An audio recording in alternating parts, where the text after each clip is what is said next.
Hello, I'm Taylor Elwood, and I am the Eugene Pagan Pride Workshop Coordinator. And joining me today is Latimore, who's going to be doing a presentation for the Eugene Pagan Pride. Please introduce yourself, tell us a little bit about you and where we can find out more about you, and then I'll get into some of the other questions. All right, great. My name is Latimore Ravensnight. You can find me on Facebook. I also lead a discussion group on Facebook called Discussing the Morrigan PNW. So if you want to find me there, that would be awesome. Um, Let me see. In about 2009, I had a major transformation of life and went from one religious system to another. Um, Left a 23-year marriage, which was done out of necessity because the situation was literally killing me. Um, and I kind of left a life that I'd built for myself based on the desires of other people and what other people wanted from me, and decided that it was time to live for myself and things that I held to be true and to be good. And I actually turned back to interests that were mine in my childhood, which led me to begin following a pagan path. Um, and I started just, casually investigating, and then got involved with a local mystery tradition. And here we are in 2023. And about 10 years ago, I think I started working with the Morrigan specifically, which is what my talk is going to be on at Pagan Pride this year. Excellent. What Tell us a little bit about that talk and what people can expect to learn about. Just get a brief overview. Brief overview. Okay, well, this is going to be an introduction to the Morrigan. So if you are unfamiliar with the Morrigan and heard her name and wondered about who she is, who she isn't, this is the talk for you. I'll be going through some of the different Irish deities which are associated with the Morrigan, some called the Morrigan, some just associated with her. I'll be talking briefly about some of the major Irish stories or lore that she's involved with and what her role is in those stories.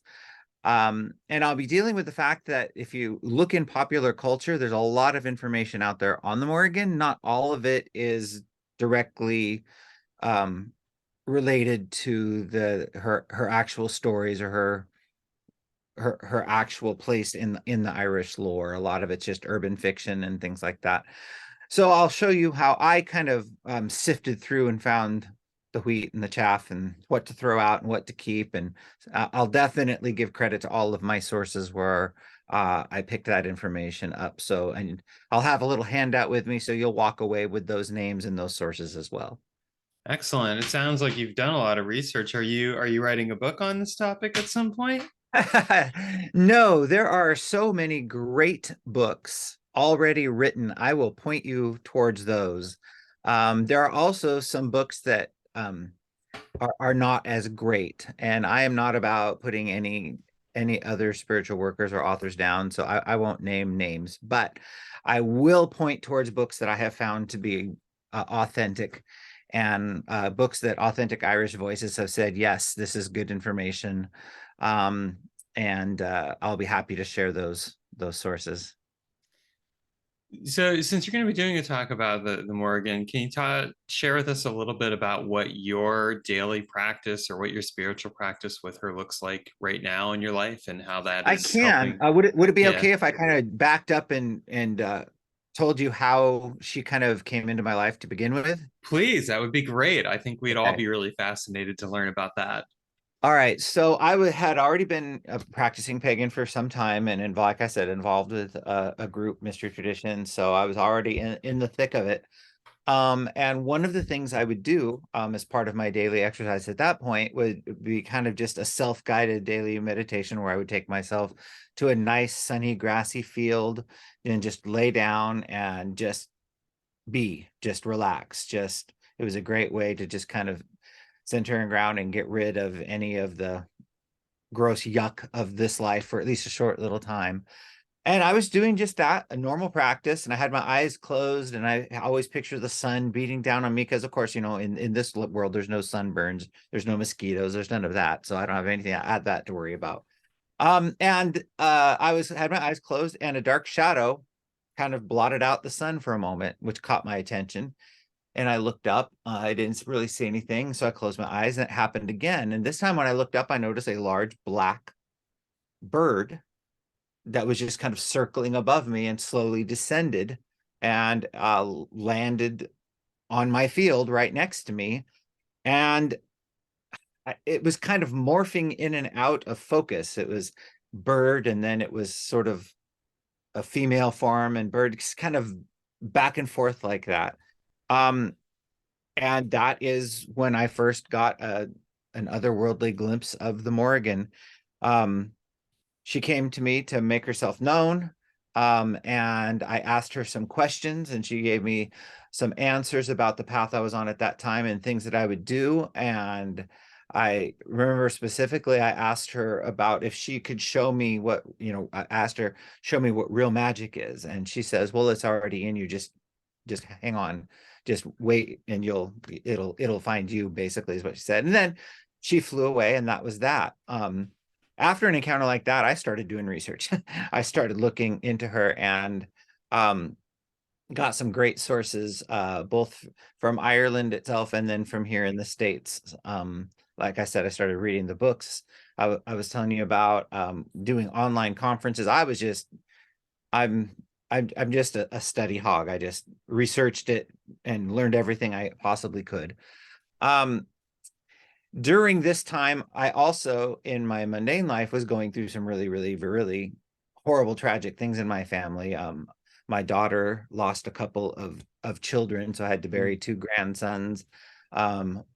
My other son was involved in an accident and had to spend some time away because there were some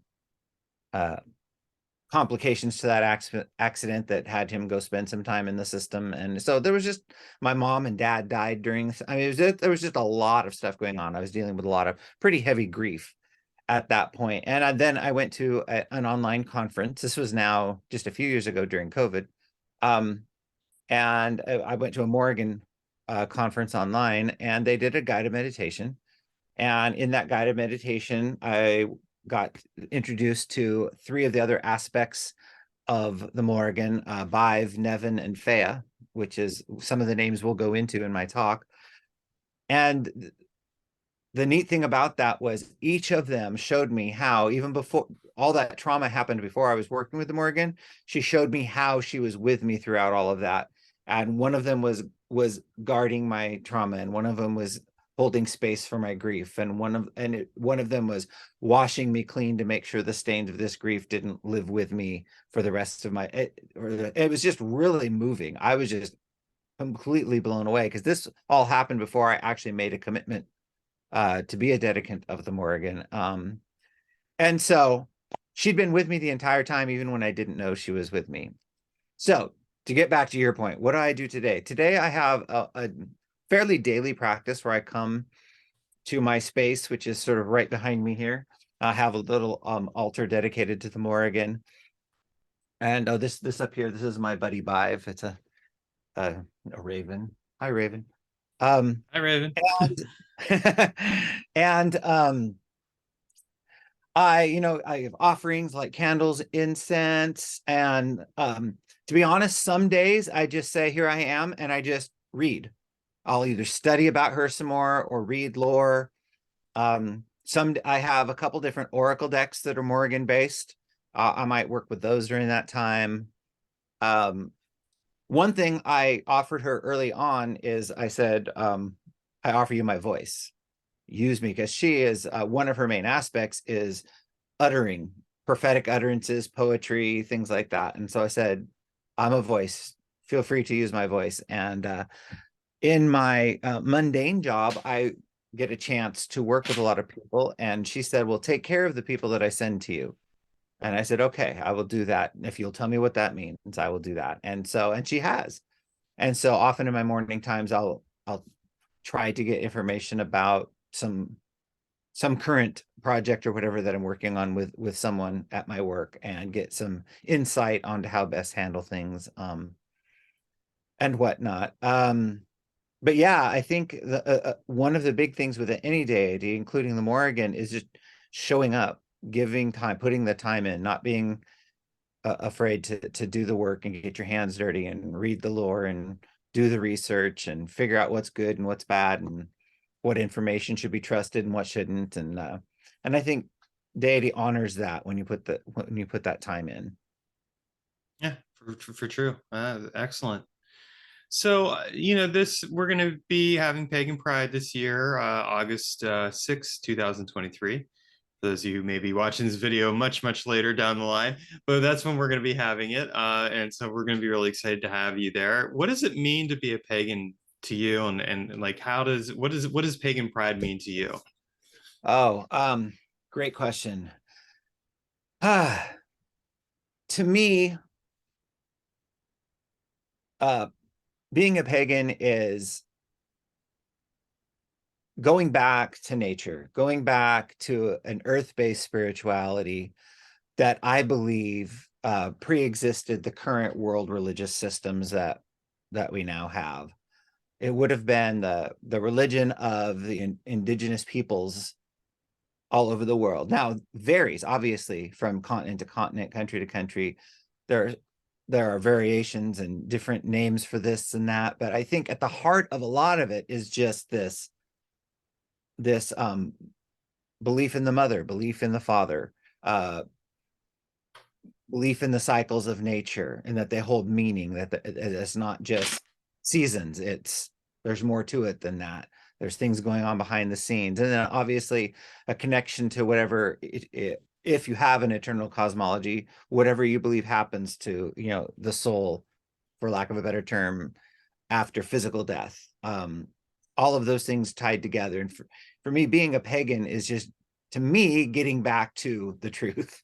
I was in another organized religion for the first 40 years of my life and was pretty dedicated to it. In fact, went to Bible college and things like that. And my exit out of that really came from all the questions I was asking that weren't getting answered. And I was shamed for asking questions. And you're people I'm doubting your faith because how could you even ask such questions? I said, how can I not ask these questions? Because there's a problem here that's very apparent in what's going on around me, and I need an answer to it, or I have to determine this is not the right path for me anymore. And it wasn't. So got out of that and got back to what, like I said, was the interests of my youth and led me to some pagan teachers. And I read all sorts of the basic books, by Silver Ravenwolf and I can't think of the others right now, but a lot of the basic books that people get when they're first interested. And then kind of have refined my path into kind of an eclectic Celtic sort of a thing. So being a pagan for me, back to your question, getting back to the truth, getting back to nature, getting back to the cosmic story that's going on all around us in the universe, and finding my place in that. Excellent. Well, I can relate to that asking of questions. I did the same thing myself, and it was one of the things that prompted me to leave my former spiritual beliefs and go. So I totally get that. Yeah. Well, I want to thank you. We're really excited to be having you present at Pagan Pride, and we're looking forward to seeing you there. And for those of you who are watching this video, make sure that you come on August 6th to the Pagan Pride Day events at Alton Baker Park in Eugene, Oregon. And we're looking forward to seeing you there. And you're going to get a chance to learn more about the Morrigan, as well as just all kinds of other fun stuff all day long. It'll be a great event. Thank you, Taylor. I'm really honored to be asked to speak. I'm really looking forward to it. Thank you.